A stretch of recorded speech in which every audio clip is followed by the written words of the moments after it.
میں مبلغ بنوں سنتوں کا، خوب چرچا کروں سنتوں کا۔ الحمدللہ رب العالمین، الصلاة والسلام علی سید الانبیاء والمرسلین، اما بعد فاعوذ باللہ من الشیطان الرجیم، بسم اللہ الرحمن الرحیم۔ الصلاة والسلام علیک یا رسول اللہ وعلی آلک واصحابک یا حبیب اللہ۔ الصلاة والسلام علیک یا نبی اللہ وعلی آلک واصحابک یا نور اللہ۔ اللہ پاک کے آخری نبی رسول ہاشمی صلی اللہ علیہ وآلہ وسلم نے فرمایا، جو دن میں مجھ پر 1000 مرتبہ درود پاک پڑھے گا وہ اس وقت تک مرے گا نہیں جب تک کہ جنت میں اپنا مقام نہ دیکھ لے۔ کعبے کے بدرو دجا تم پہ کروڑوں درود، کعبے کے بدرو دجا تم پہ کروڑوں درود، طیبہ کے شمس ضحیٰ تم پہ کروڑوں درود، طیبہ کے شمس ضحیٰ تم پہ کروڑوں درود۔ صلو علی الحبیب۔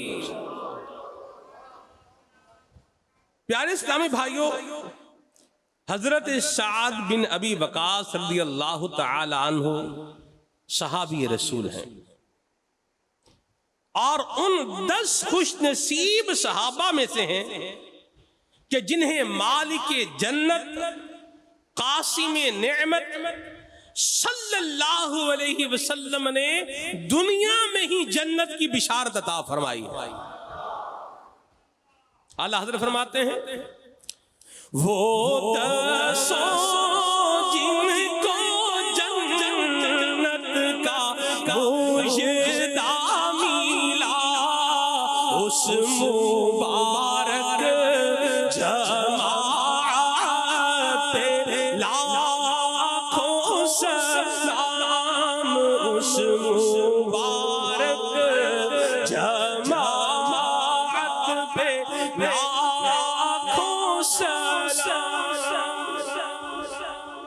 آپ رضی اللہ تعالیٰ عنہ بہت بہادر، جوش ایمانی رکھنے والے، بڑے متقی پرہیزگار اور عبادت گزار تھے کہ ایک روز جب آپ اپنے جانوروں کی دیکھ بھال میں مصروف تھے تو آپ کا بیٹا عمر بن سعد آیا اور بولا، ابا جان آپ یہاں اونٹ اور بکریوں کی دیکھ بھال کر رہے ہیں جبکہ لوگ وہاں خلافت کی باتیں کر رہے ہیں۔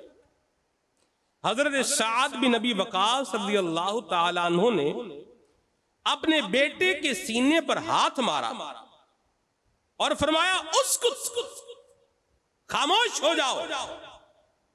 پھر آپ رضی اللہ تعالی عنہ نے ایک حدیث پاک سنائی، فرمایا، میں نے آخری نبی رسول ہاشمی صلی اللہ علیہ وآلہ وسلم کو فرماتے ہوئے سنا، ان اللہ یحب العبد التقی الغنی الخفی، بے شک اللہ پاک تقوی والے غنی اور گمنام بندے سے محبت فرماتا ہے۔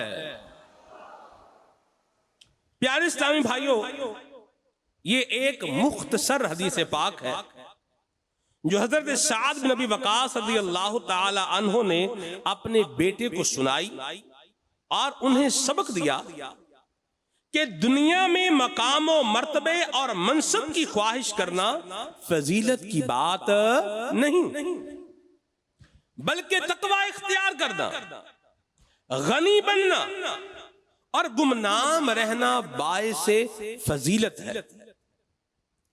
اس حدیث پاک سے معلوم ہوا کہ جس بندے کے اندر یہ 3 اوصاف پائے جائیں اللہ پاک اس بندے سے محبت فرماتا ہے۔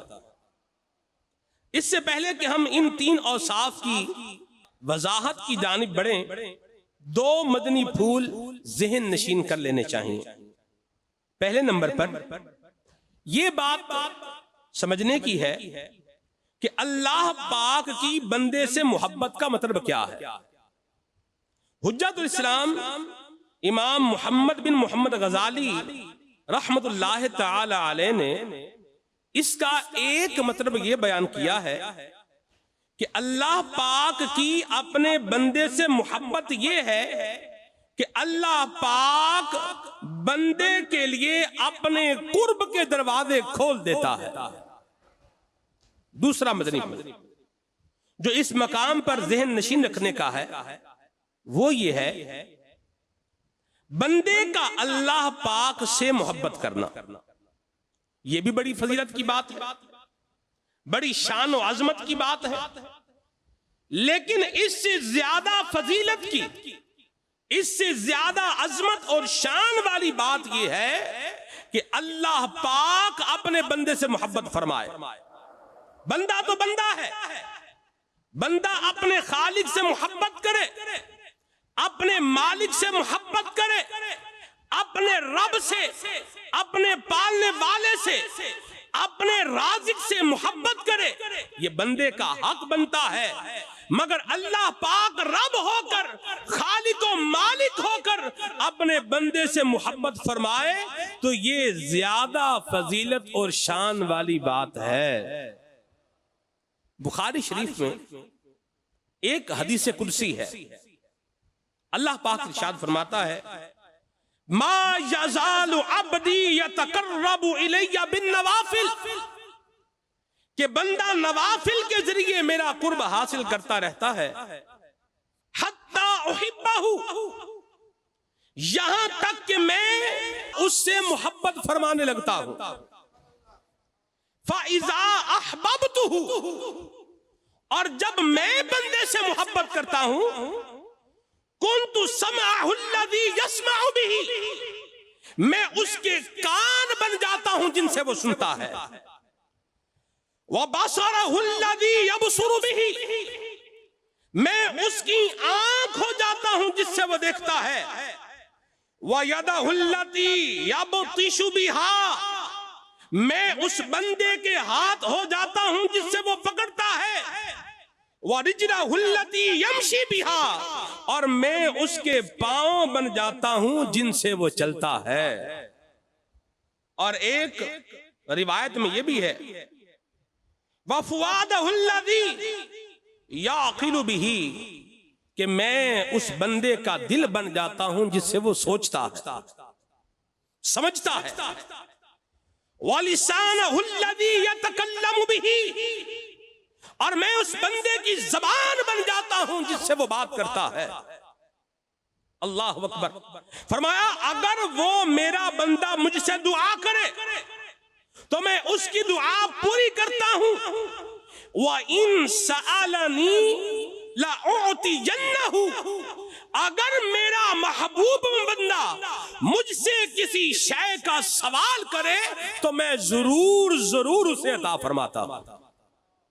اے عاشقان رسول، اس حدیث پاک کے مطابق اللہ پاک کا بندے کے کان، آنکھ، زبان، ہاتھ، پاؤں، دل اور زبان بن جانے کا یہ مطلب ہرگز نہیں کہ معاذ اللہ پاک بندے میں سرایت کر جاتا ہے، نہیں، ایسا ہرگز نہیں، حدیث پاک کا ایک مطلب جو علماء نے بیان فرمایا وہ یہ ہے کہ جب اللہ پاک بندے سے محبت فرماتا ہے تو اسے اپنے قرب سے نواز دیتا ہے، یہاں تک کہ بندہ فنا فی اللہ کے درجے تک پہنچ جاتا ہے، پھر اس کے اعضاء میں اللہ تبارک و تعالی کی طرف سے خاص طاقتیں آ جاتی ہیں، وہ ایسے کام کر لیتا ہے جن تک عقل کی رسائی نہیں ہوتی، وہ بندہ صفات الہیہ کا مظہر ہو جاتا ہے۔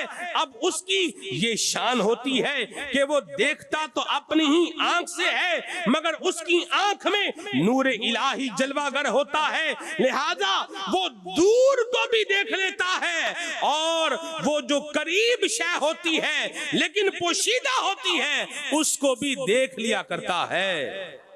بندہ سنتا تو اپنے ہی کان سے ہے مگر اس کا سننا اللہ پاک کی صفت سمیع کا مظہر ہو جاتا ہے، اس کی سماعت اللہ اکبر خدائی طاقت کا مظہر ہو جاتی ہے، لہذا وہ دور کا بھی سن لیتا ہے اور نزدیک کا بھی سن لیتا ہے۔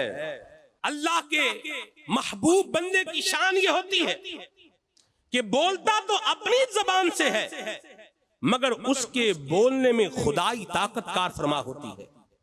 ہمارے آقا مولا مکی مدنی مصطفیٰ صلی اللہ علیہ وسلم نے قیامت تک کے واقعات اپنی آنکھ سے ملاحظہ فرمائے۔ حضرت یعقوب نے کنعان میں بیٹھے ہوئے مصر سے چلی یوسف علیہ السلام کی قمیص کی مبارک خوشبو سونگھ لی۔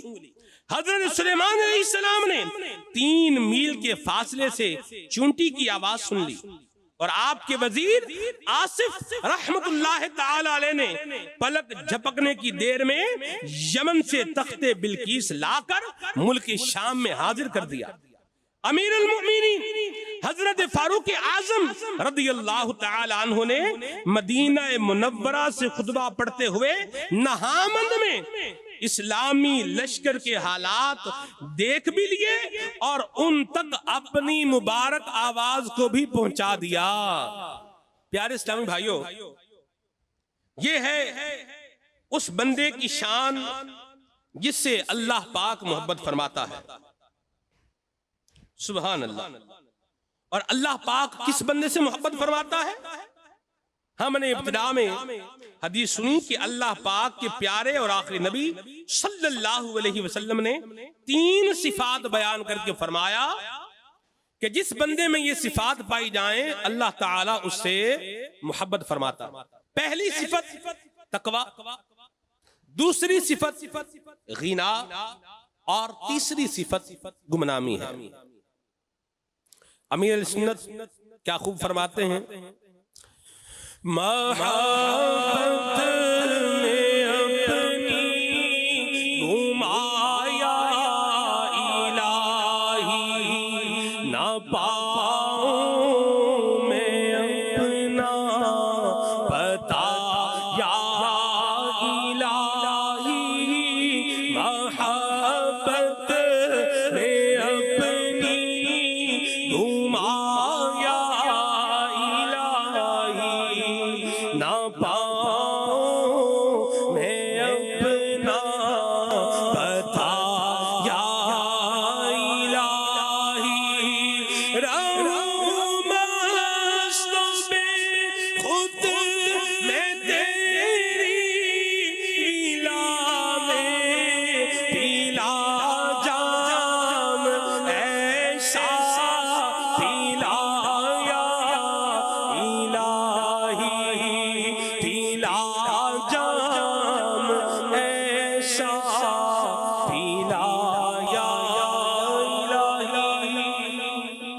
صلو علی الحبیب صلی اللہ تعالی علی محمد صلی اللہ علیہ وسلم۔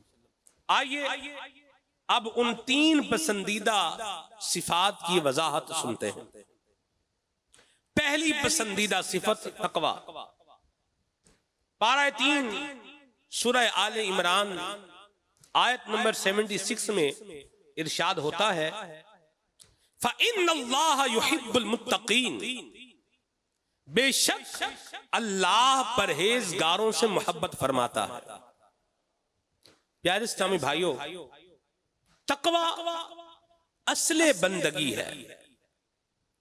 امام فخر الدین رازی رحمت اللہ تعالی علیہ نے اس بارے میں ایک علمی نکتہ بیان فرمایا ہے۔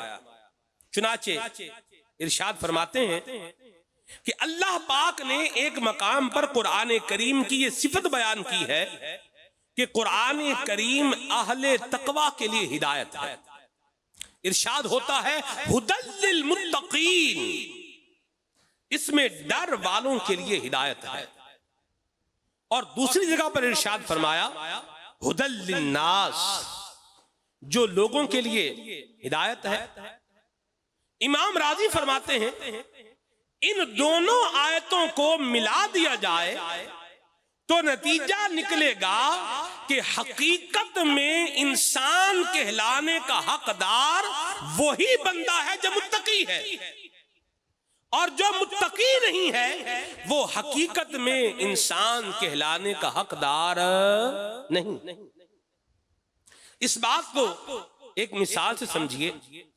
مثال کے طور پر ایک بس مکہ مکرمہ سے مدینہ منورہ کی جانب جا رہی ہے اور اس میں 72 مسافر بیٹھے ہیں۔ اگر کوئی شخص کہے کہ ڈرائیور 72 مسافروں کو مدینہ منورہ لے جا رہا ہے تو یہ بھی درست ہے، اور اگر کوئی کہے کہ ڈرائیور پوری بس کو مکے سے مدینے کی طرف لے جا رہا ہے تو یہ بھی درست ہے۔ دونوں کا مطلب ایک ہی بنے گا کہ 72 مسافر جو بس میں بیٹھے ہیں، ڈرائیور بس کو چلاتے ہوئے انہیں مکہ مکرمہ سے مدینہ منورہ لے جا رہا ہے۔ اسی طرح اللہ پاک نے ایک مقام پہ ارشاد فرمایا قرآن کریم تمام انسانوں کے لیے ہدایت ہے، دوسرے مقام پر فرمایا قرآن کریم متقی لوگوں کے لیے ہدایت ہے۔ ان دونوں آیتوں کو ملا دیا جائے تو مطلب یہی بنے گا کہ جو انسان ہے وہی متقی ہے، اور جو متقی ہے وہی حقیقت میں انسان کہلانے کا حقدار ہے۔ علماء کرام نے تقوی کے 7 درجات بیان فرمائے ہیں۔ ان میں سے پہلا درجہ ایمان، یعنی جس شخص نے سچے دل سے کلمہ پڑھ لیا، دائرہ اسلام میں داخل ہو گیا، اگرچہ اس کا تقوی ابتدائی درجے کا ہے مگر یہ بھی متقی۔ لیکن وہ شخص جس نے کلمہ پڑھا ہی نہیں، کفر کی دلدل میں پھنسا ہوا ہے، یہ وہ ہے کہ جس کے اندر ذرہ برابر بھی تقوی نہیں ہے۔ اس کے متعلق اللہ پاک ارشاد فرماتا ہے اولئک کالانعام بل ہم اضل، یہ لوگ جانوروں کی طرح ہیں بلکہ ان سے بھی زیادہ بھٹکے ہوئے ہیں۔ پتا چلا کہ جس کے اندر ذرہ برابر بھی تقوی نہیں، یعنی جو غیر مسلم ہے وہ ظاہر میں اگرچہ انسان ہی ہے، اس کے ہاتھ ہیں، پیر ہیں، کان، ناک، منہ، آنکھ، سب کچھ ہے، شکل و صورت ساری انسانوں جیسی ہے، مگر وہ انسان کہلانے کا حقدار نہیں، بلکہ انسانی شکل میں جانور، بلکہ جانوروں سے بھی بدتر ہے۔ کہ جانور تو اپنے خالق و مالک کو جانتے اور اسے مانتے ہیں، مگر یہ ایسا بدبخت بے عقل ہے کہ جو اپنے خالق اور مالک کا انکار کرتا ہے۔ معلوم ہوا کہ ہم اللہ پاک کے بندے ہیں اور بندگی کی اصل ہے تقوی۔ دے حسن اخلاق کی دولت کر دے عطا، اخلاص کی نعمت مجھ کو خزانہ دے تقوی کا، مجھ کو خزانہ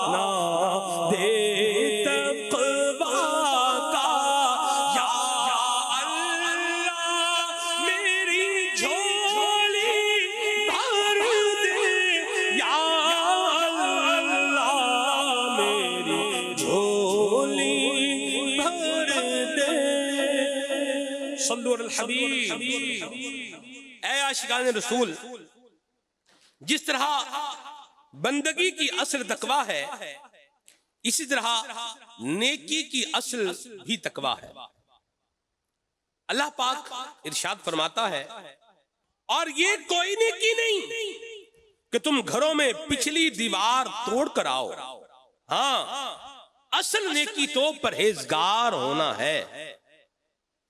تفسیر سراج الجنان میں ہے کہ زمانہ جاہلیت میں لوگوں کی یہ عادت تھی کہ جب وہ حج کے لیے احرام باندھ لیتے، پھر اگر انہیں کسی ضرورت سے اپنے گھر جانا ہوتا تو گھر کے دروازے سے داخل نہیں ہوتے تھے، بلکہ گھر کی پچھلی دیوار توڑ کر اندر آتے تھے اور اس کام کو نیکی سمجھتے تھے۔ اس پر یہ آیت نازل ہوئی اور اللہ پاک نے فرمایا، یہ کوئی نیکی نہیں کہ تم گھروں کے پیچھے سے آؤ، اصل نیکی تقویٰ ہے۔ معلوم ہوا اصل میں نیکوکار وہ شخص ہے جو تقویٰ والا ہے، اور یہ واضح بات ہے۔ حقیقت میں پابندی کے ساتھ نماز وہ پڑھ سکتا ہے جس کے اندر خوف خدا موجود ہو، ورنہ کتنے ہی ایسے ہیں جنہیں فرصت مل جائے تو نماز پڑھ لیتے ہیں، نہ ملے تو معاذ اللہ نمازیں قضا کر دیتے ہیں۔ کتنے ہی ایسے ہیں جو مسجد میں تو نماز پڑھنے آتے ہیں مگر غیبتیں کر کے، چغلیاں کر کے، مسجد کی بے ادبی کر کے، مسجد میں دنیاوی باتیں کر کے گناہوں کی گٹھڑی سر پر ڈال کر لے جاتے ہیں۔ روزہ بھی حقیقت میں وہی رکھ سکتا ہے جس کے دل میں تقویٰ ہے، ورنہ کتنے روزہ دار ایسے ہیں جو روزے میں ٹائم پاس کے نام پر فضولیات میں لگے رہتے ہیں، بلکہ کئی تو روزہ رکھ کر گناہ کرنے سے بھی باز نہیں آتے۔ حج بھی حقیقت میں وہی کرتا ہے جس کے دل میں تقویٰ ہے، ورنہ کتنے ہی ایسے ہیں جو دوران طواف بھی بس سیلفیاں بنانے میں مشغول رہتے ہیں۔ اسی طرح صدقہ اور خیرات، غریبوں کی مدد، دوسروں کے ساتھ نیک سلوک وغیرہ، یہ سارے نیک اعمال حقیقت میں وہی کر سکتا ہے جس کے دل میں تقویٰ ہو، ورنہ کتنے ایسے ہیں جو نیکی کر کے بھی ثواب ضائع کر دیتے ہیں، کبھی ریاکاری میں مبتلا ہو جاتے ہیں، کبھی صدقہ و خیرات کر کے احسان جتانے لگتے ہیں۔ غرض معلوم ہوا حقیقت میں نیکوکار وہی ہے جس کے دل میں تقویٰ ہے۔ حضرت ابراہیم تیمی رحمت اللہ تعالی علیہ فرماتے ہیں، میں موت کی یاد کے لیے کثرت سے قبرستان میں جاتا تھا۔ ایک رات میں قبرستان میں تھا، مجھے نیند آ گئی، میں سو گیا۔ میں نے خواب میں دیکھا ایک کھلی ہوئی قبر ہے اور کوئی کہنے والا کہہ رہا ہے، یہ زنجیر پکڑو اور اس کے منہ میں داخل کر کے پیچھے سے نکالو۔ اس پر وہ مردہ کہنے لگا، یا اللہ پاک، کیا میں قرآن نہیں پڑھا کرتا تھا؟ کیا میں تیرے حرمت والے گھر کا حج نہیں کیا کرتا تھا؟ پھر وہ اسی طرح ایک کے بعد دوسری نیکی گنوانے لگا تو ایک کہنے والے نے اسے پکار کر کہا، تو لوگوں کے سامنے یہ اعمال کرتا تھا لیکن جب تنہائی میں ہوتا تھا تو نافرمانیوں کے ذریعے مجھ سے اعلان جنگ کیا کرتا تھا۔ معاذ اللہ، ہوں بظاہر بڑا نیک صورت، کر بھی دے مجھ کو اب نیک سیرت، ظاہر اچھا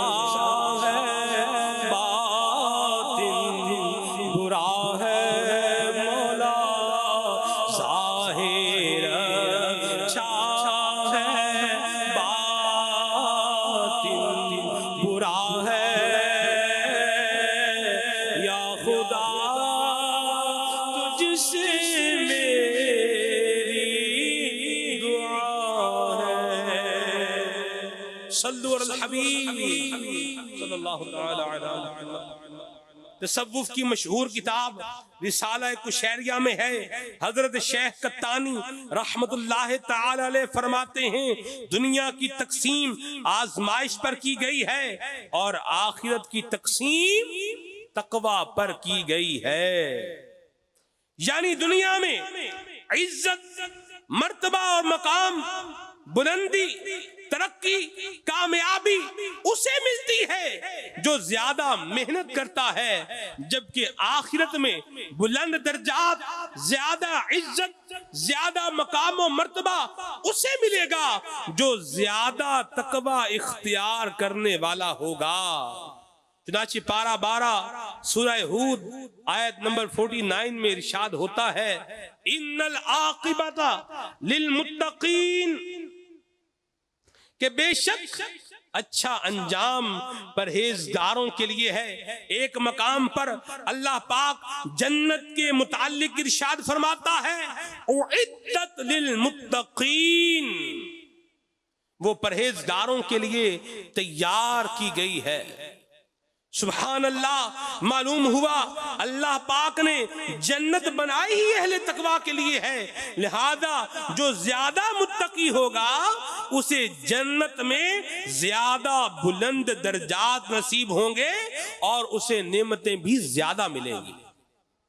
حجت الاسلام حضرت امام محمد بن محمد غزالی رحمت اللہ تعالی علیہ تقوی کے فوائد بیان کرتے ہوئے فرماتے ہیں، اہل تقوی وہ ہیں کہ ان کی اللہ پاک تعریف فرماتا ہے، اہل تقوی وہ ہیں کہ اللہ پاک ان کی دشمنوں سے حفاظت فرماتا ہے، اہل تقوی کو اللہ پاک کی طرف سے خصوصی تائید و نصرت ملتی ہے، اہل تقوی کو ان کے تقوی کی برکت سے دنیا میں رزق حلال نصیب ہوتا ہے، تقوی کی برکت سے اعمال کی اصلاح ہوتی ہے، تقوی کی برکت سے گناہ معاف ہوتے ہیں، تقوی کی برکت سے نیکیاں قبول ہوتی ہیں، اہل تقوی آخرت کی ہولناکیوں میں محفوظ رہیں گے، اہل تقوی اللہ پاک کے محبوب بندے ہیں، اہل تقوی اللہ پاک کی بارگاہ میں زیادہ عزت والے ہیں، اہل تقوی کو موت کے وقت اللہ پاک کا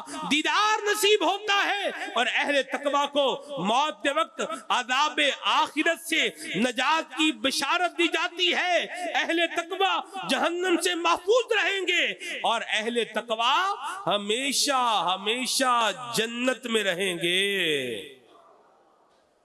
ہو اخلاق اچھا، ہو کردار ستھرا، اخلاق اچھا، ہو کردار ستھرا، مجھے متقی تو بنایا الہی، مجھے متقی تو بنایا الہی۔ صلو علی الحبیب۔ ایک روز خلیفہ دوم امیر المؤمنین حضرت فاروق اعظم رضی اللہ تعالی عنہ نے حضرت کعب رضی اللہ تعالی عنہ سے فرمایا، اے کعب بتائیے تقوی کیا ہے؟ حضرت کعب رضی اللہ تعالی عنہ نے عرض کیا، اے امیر المؤمنین کیا آپ کبھی ایسے راستے سے گزرے ہیں جس پر کانٹے دار جھاڑیاں ہوں؟ آپ نے فرمایا ہاں بالکل، میرا گزر ایسے راستے سے ہوا ہے۔ حضرت کعب رضی اللہ تعالی عنہ نے عرض کی، تب آپ ایسے راستے سے کس طرح گزرتے ہیں؟ ارشاد فرمایا، میں کانٹوں سے بچتا ہوں اور اپنے کپڑے سمیٹ لیتا ہوں۔ حضرت کعب رضی اللہ تعالی عنہ نے عرض کی، ذالک التقوی، اے امیر المؤمنین بس یہی تقوی ہے۔ مطلب یہ ہے کہ ہم اس دنیا میں آئے، اللہ نے ہمیں پاکیزہ روح عطا فرمائی، پاکیزہ صاف دل عطا فرمایا، اب ہم اس دنیا سے گزر کر آخرت کی طرف جا رہے ہیں۔ گویا یہ دنیا ایک راستہ ہے اور اس راستے پر کانٹے دار جھاڑیاں ہیں، ایک طرف شیطان ہے، ایک طرف نفس ہے، ایک طرف محبت دنیا ہے، ایک طرف مال کی محبت ہے، حسد، بغض، کینہ، خواہش پرستی وغیرہ وغیرہ، ہزاروں گناہ اور ہزاروں گناہوں کے راستے، یہ سب گویا کانٹے دار جھاڑیاں ہیں۔ ہم نے زندگی کے اس سفر میں اپنی پاکیزہ روح کو، اپنے دل کو ان کانٹے دار جھاڑیوں یعنی گناہوں سے بچاتے ہوئے گزر جانا ہے۔ بس اسی چیز کا نام تقویٰ ہے۔ حضرت بایزید بسطامی رحمت اللہ تعالی علیہ ایک مرتبہ سفر پر تھے، راستے میں ایک جگہ قیام فرمایا، مرید بھی ساتھ تھے۔ حضرت بایزید بسطامی نے اپنی قمیض مبارک دھوئی، مریدین نے عرض کی عالی جا یہ قمیض سامنے والی دیوار پر پھیلا دی جائے تاکہ سوکھ جائے۔ فرمایا نہیں، یہ جس کی دیوار ہے ہم نے اس سے اجازت نہیں لی۔ مریدوں نے عرض کی پھر اس کو درخت کی ٹہنی پر لٹکا دیتے ہیں۔ ارشاد فرمایا درخت کی ٹہنی پر پرندے بیٹھتے ہیں، ہم پرندوں سے ان کے بیٹھنے کی جگہ نہیں چھین سکتے۔ مریدوں نے عرض کی عالی جا پھر اس قمیض مبارک کو ہم گھاس پر پھیلا دیتے ہیں۔ فرمایا نہیں، گھاس جانوروں کا کھانا ہے، ہم ان کا کھانا ان سے نہیں چھپا سکتے۔ آخر حضرت بایزید بسطامی نے اپنی قمیض مبارک کو اپنی پیٹھ پر ڈالا اور اپنی پیٹھ سورج کی طرف کر دی، یہاں تک کہ قمیض مبارک سوکھ گئی۔ اللہ اس تقوی کا فیضان ہم سب کو نصیب فرمائے۔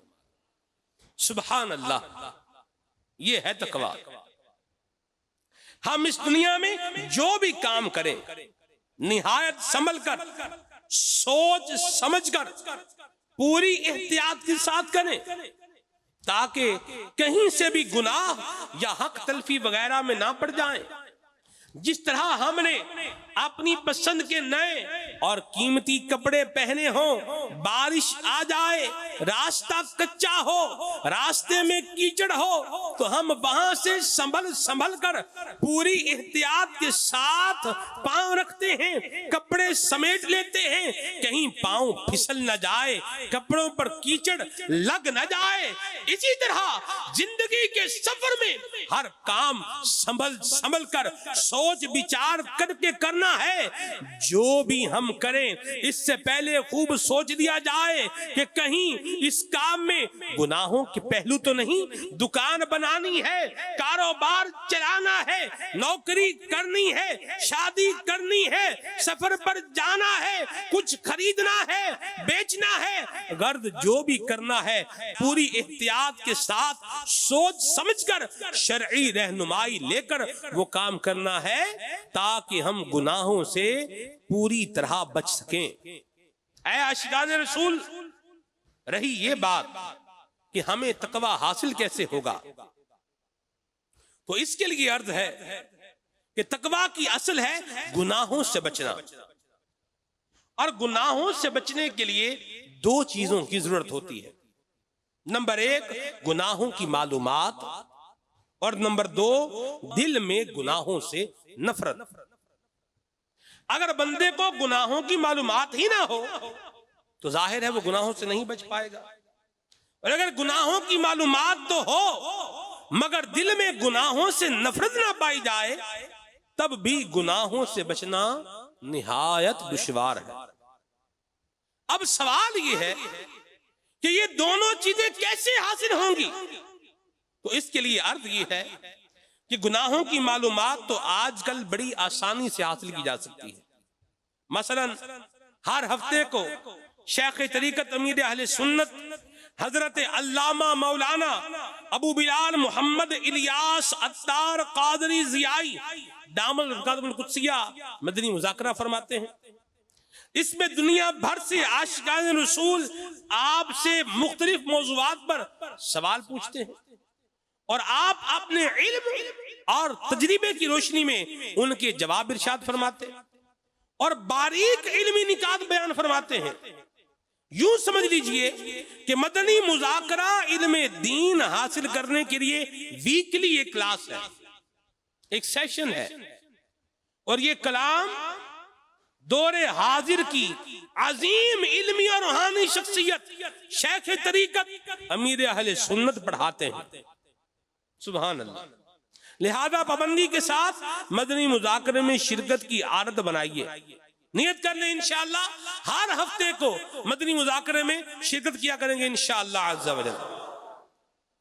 اسی طرح مکتبۃ المدینہ کی کئی کتابیں ہیں، مثلا جہنم میں لے جانے والے اعمال، گناہوں کے عذابات، مختصر مگر جامع کتاب ہے.